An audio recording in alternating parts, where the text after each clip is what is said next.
If you take vitamin B12 every morning, pause for a minute and stay with me, because what you hear next could change the way you look at your daily routine after 60. Right now, in homes all across the country, many older adults are doing something that feels smart, safe, and healthy, yet inside the body, it may be creating a problem that gives almost no warning at all. No pain, no spinning head, no tight chest, no obvious sign that says something is going wrong.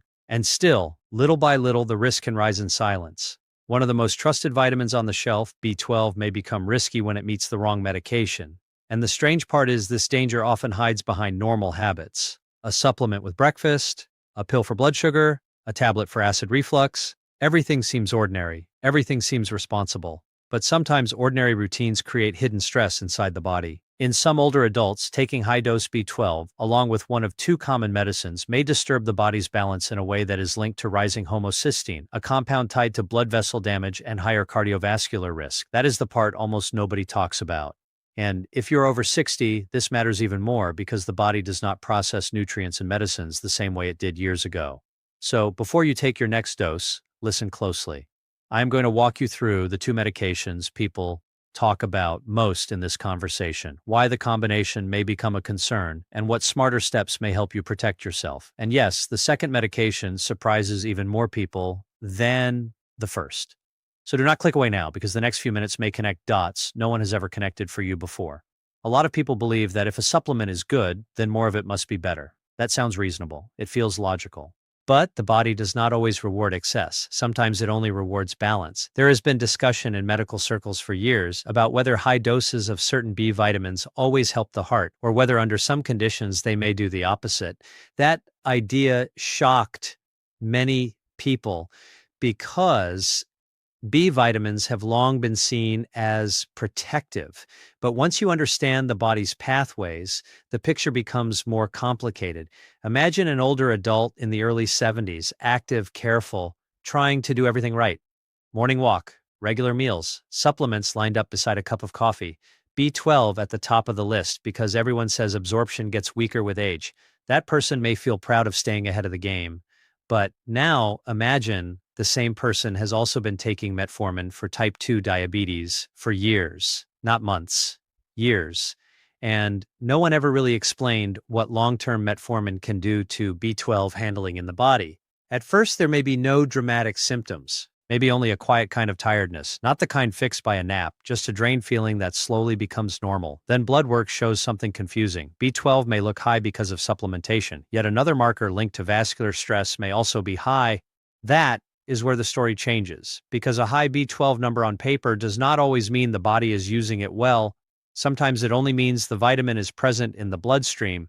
It does not automatically mean it is getting where it needs to go, doing what it needs to do, or helping the pathways it is supposed to support. And that gap between what the test shows and what the body is truly doing is where many people get lost. Let's break down the first medication in simple terms. Metformin is widely used for type 2 diabetes. It helps many people manage blood sugar well. It is common. It is useful. But over long periods, it may interfere with the body's ability to properly absorb and use B12. One part of this story involves intrinsic factor, a substance made in the stomach that helps B12 get absorbed. Think of it as a delivery helper. Without enough support from that system, B12 may not move through the body the way it should. Then what often happens? A doctor sees low or borderline B12 and says, take a supplement. So the person buys a strong B12 tablet, sometimes a very strong one, because bigger numbers on the bottle sound more powerful. Blood levels may climb. Everyone relaxes, problem solved, right? Not always, because the harder question is not only how much B12 is in the blood, the harder question is whether the body is truly processing it correctly.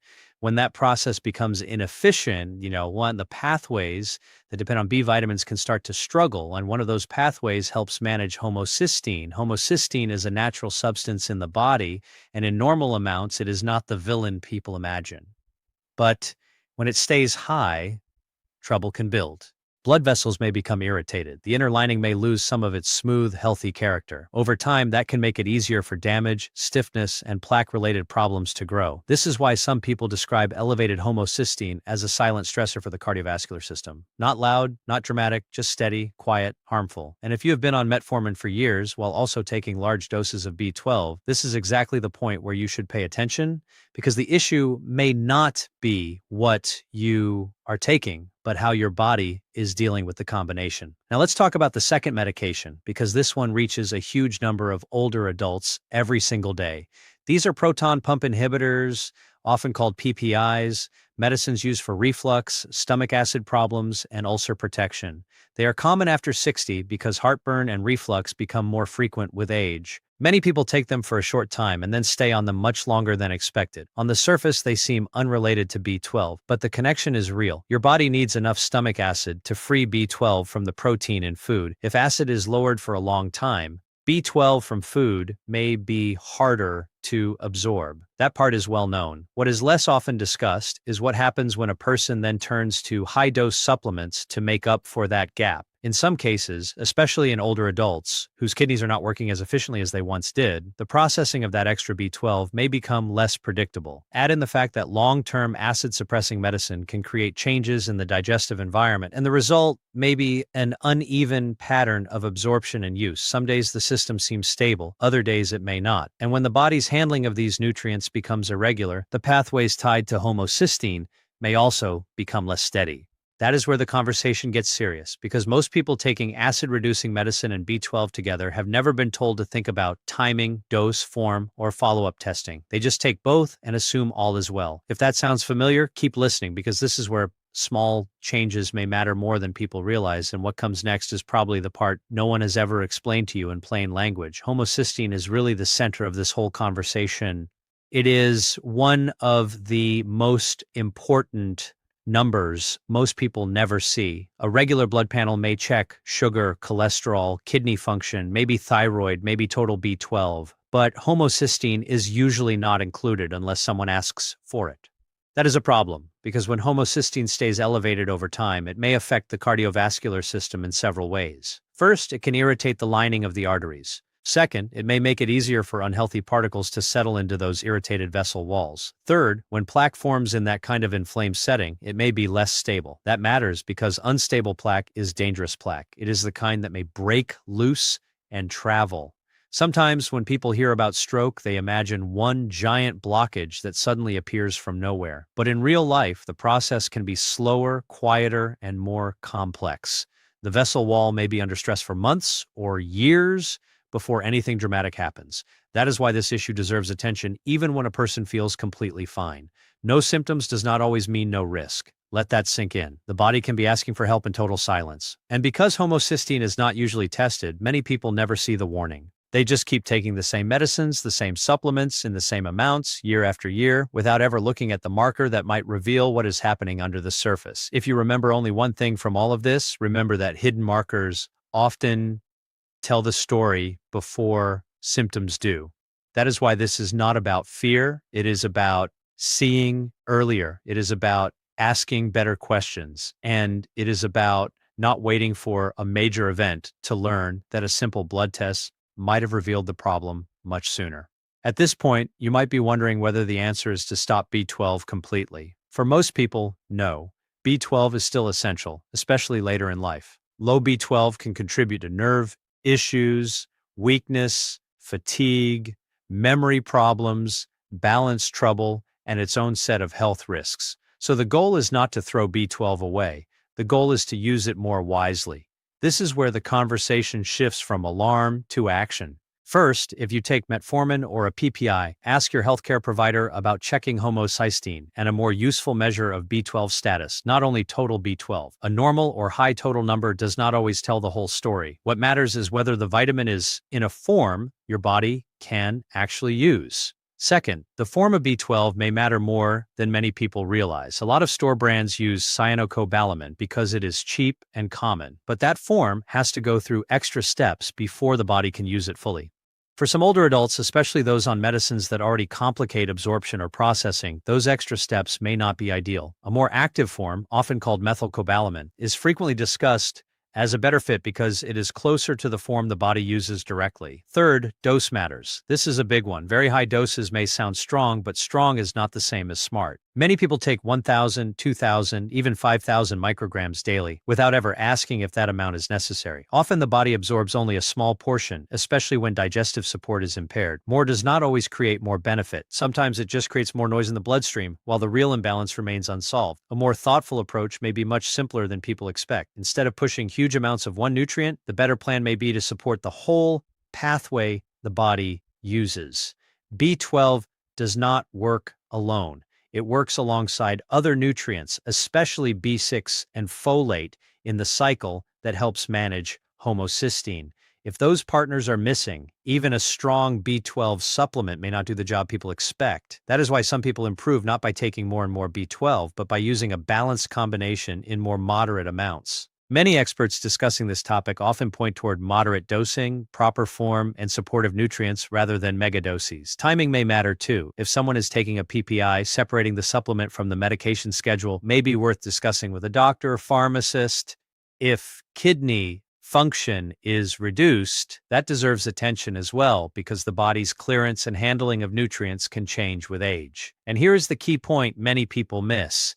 This should not be a casual side question during an appointment while the doctor is halfway out the door. It should be a full conversation. Bring your supplement bottle. Bring your medication list. Ask directly, does this form make sense for me? Does this dose make sense for me? Should I test homocysteine? Should I look deeper than total B12? Those questions are powerful because they move the discussion from guesswork to strategy. And if no one has ever told you to ask them before, ask them anyway. Sometimes the most important part of protecting your health is refusing to assume that a routine has been fully reviewed just because it has been repeated for years. Familiar does not always mean optimized. Common does not always mean harmless. And when you finally understand that, your next decision becomes a lot more informed than the one before it. Think about another older adult, someone in the mid-70s who has been taking an acid-reducing medicine for well over a decade and adding B12 for several years on top of that. No major symptoms, blood pressure controlled, daily walks, a fairly normal life, nothing dramatic. Then one day, after hearing concerns about homocysteine and heart health, and that person gets tested, the result comes back far above the ideal range. Suddenly, the quiet tiredness, the vague heaviness, the sense that something is just a little off begins to make more sense, not because there was one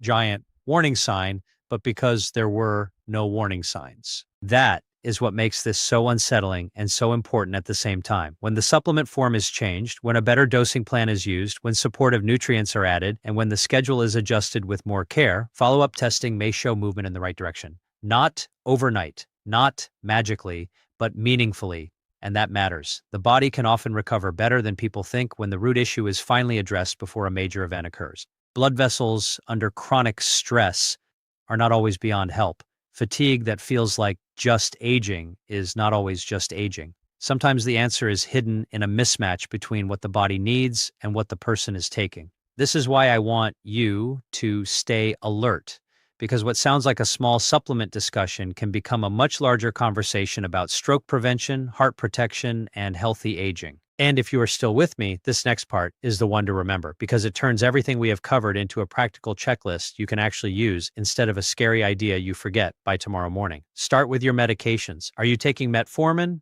for blood sugar?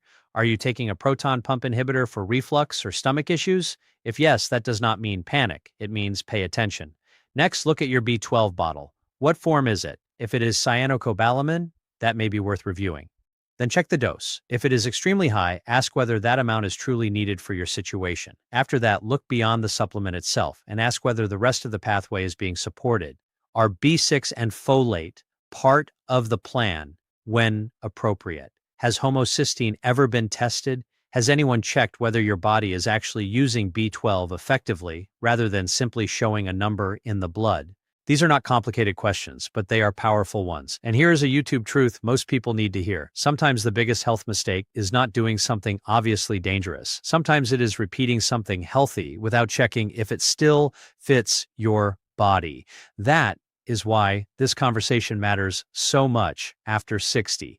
Your system changes. Digestion changes. Absorption changes. Kidney function may change. Medication burden often increases. So a supplement routine that looks harmless on paper may need adjustment in real life. Please hear that clearly. This is not about demonizing vitamins. It is about respecting context. A nutrient can be helpful in one setting and less helpful in another. The real question is never just, is B12 good? The real question is this form, this dose, and this timing right for me, given the medications I take and the way my body works now? Once you ask that question, you stop acting on autopilot, and that alone can move you closer to safer, smarter choices. So here's the full picture in simple words. One common diabetes medicine may interfere with the system that helps the body absorb and handle B12. One common acid-reducing medicine may lower the stomach acid needed for normal B12 release from food and may also create a more uneven environment for supplement use over time. In both situations, if the body's nutrient pathways become unbalanced, homocysteine may rise, and that may place added stress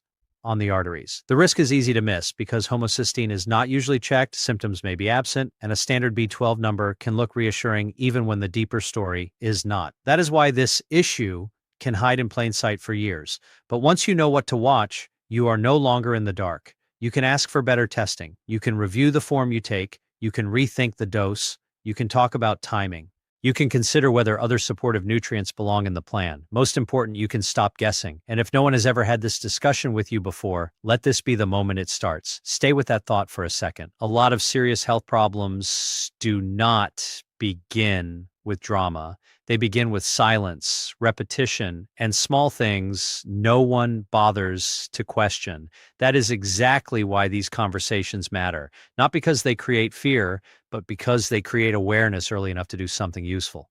And if this has opened your eyes even a little, do not let it end as just another video you watched and forgot. Turn it into one action, one call, one question, one lab request. Sometimes one good question does more for your future than a whole shelf of supplements. And before we close, let me say this as clearly as possible. Do not change your medication or supplement routine on your own just because a video made you nervous. Use this information as a reason to have a better medical conversation, not as a reason to self-treat in the dark. Your healthcare provider can look at your full picture, including your age, kidney function, diet, diagnoses, current dose, other medicines, and blood work.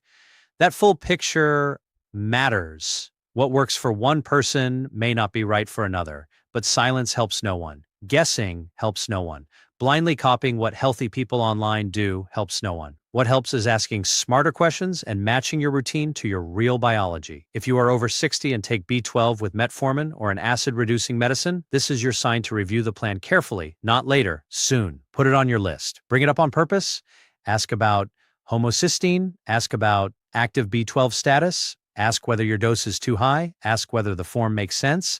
Ask whether B6 and folate support should be part of the conversation. Those steps are simple, but they are far from small. They may help you catch a hidden imbalance before it turns into something serious, and that is the whole point of learning this now. To protect the heart, to protect the brain, to protect the years ahead, while there is still time to act wisely. This is health education, not personal medical advice, and any changes should be made with professional guidance.